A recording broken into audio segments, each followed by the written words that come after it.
Some anti-imperialist sentiments. The Anti-Imperialist League. Overview. Many people in the United States oppose American expansions overseas, especially at the time of the Spanish-American War. The Anti-Imperialist League was formed in 1899 and campaigned against William McKinley in the 1900 election. Excerpts from the League's platform appear here.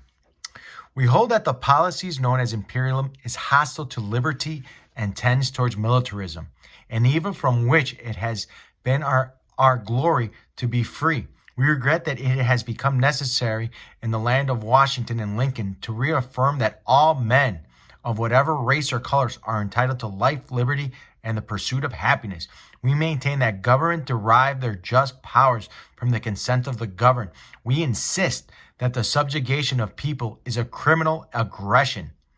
We earnestly condemn the policy of the present national administration in the Philippines. It seeks to extinguish the spirit of 1776 in those islands. We deplore the sacrifices of our soldiers and sailors, whose bravery deserve admiration, even in an unjust war.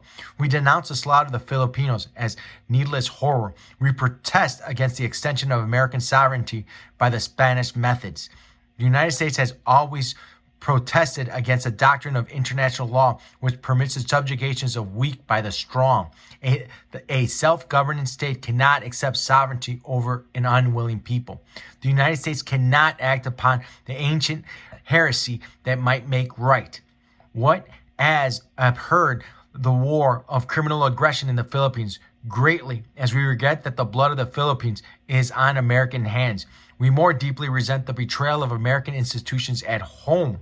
Whether the ruthless slaughter of the Philippines shall end next month or next year is but an incident in a contest that must go on until the Declaration of Independence and the Constitution of the United States are rescued from the hands of their betrayers. Those who dispute about standards of value while the foundation of the Republic is undermined will be listened to as little as those who would wrangle about from the small economies of these households while their house is on fire.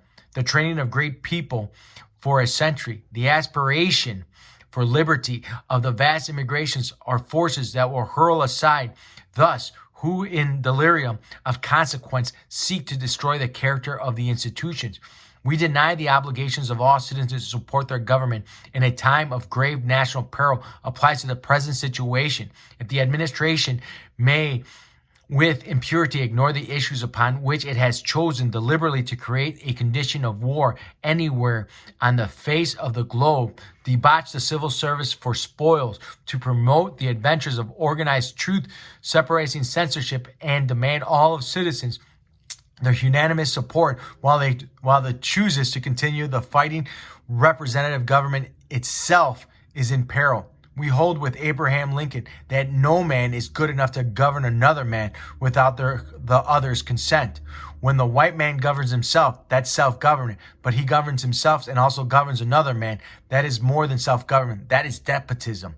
Our reliance in the love of liberty, which God has planted in us. Our defense is in the spirit which prizes liberty as heritage of all men in all lands. Those who deny freedom to others deserve it not for themselves, and under the just God can no longer retain. Okay, guys, that is the primary source. Hopefully that will help you out. Okay, bye-bye.